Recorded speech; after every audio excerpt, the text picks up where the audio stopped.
بسم الله الرحمن الرحيم.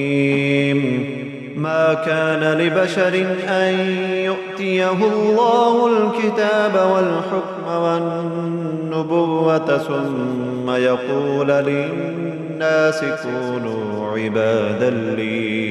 عبادا لي من دون الله ولكن كونوا ربانيين بما كنتم تعلمون الكتاب وبما كنتم تدرسون ولا يأمركم أن تتخذوا الملائكة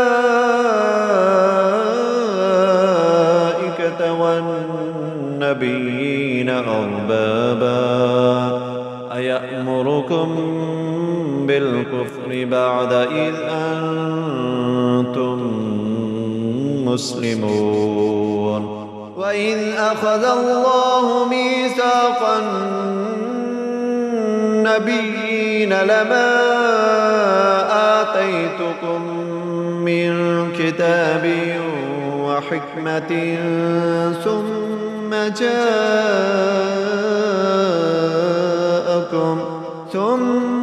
جاءكم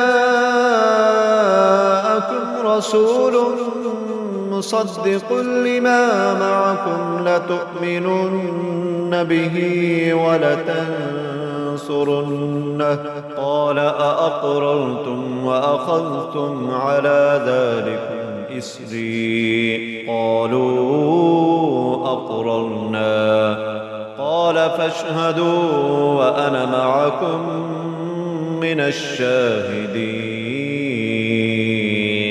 فمن تولى بعد ذلك فأولئك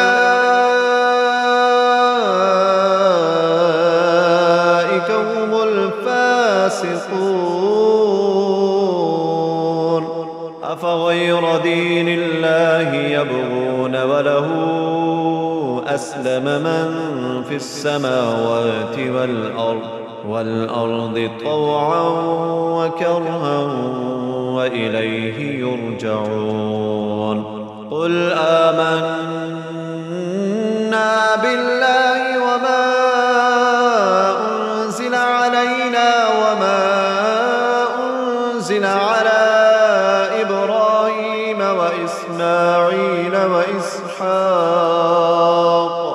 وإسماعيل وإسحاق ويعقوب والأسباط وما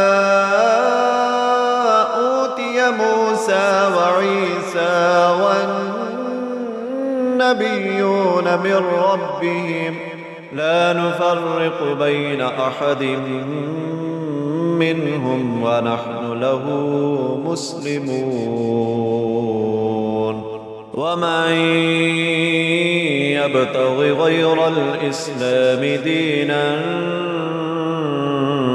فلن يقبل منه وهو في الآخرة من الخاسرين. كيف يهدي الله قوما كفروا بعد إيمانهم وشهدوا أن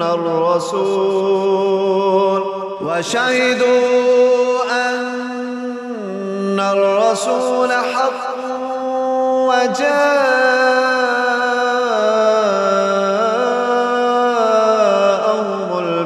البينات والله لا يهدي القوم الظالمين. أولئك جزاؤهم أن عليهم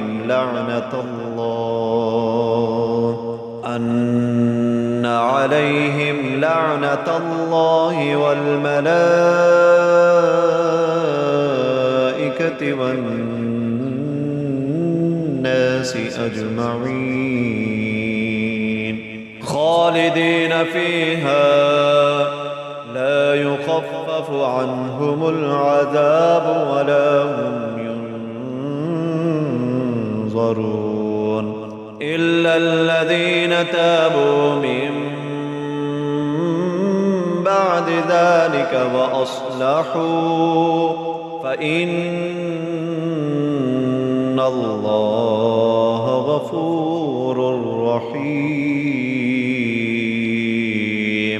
إن الذين كفروا بعد إيمانهم ثم ازدادوا كفرا لن تقبل توبتهم وأولئك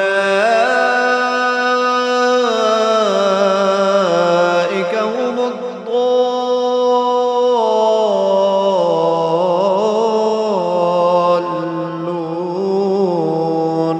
إن الذين كفروا وماتوا وهم كفار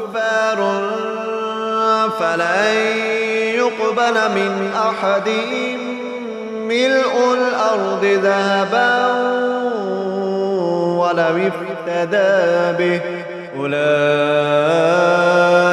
لهم عذاب أليم وما لهم من ناصرين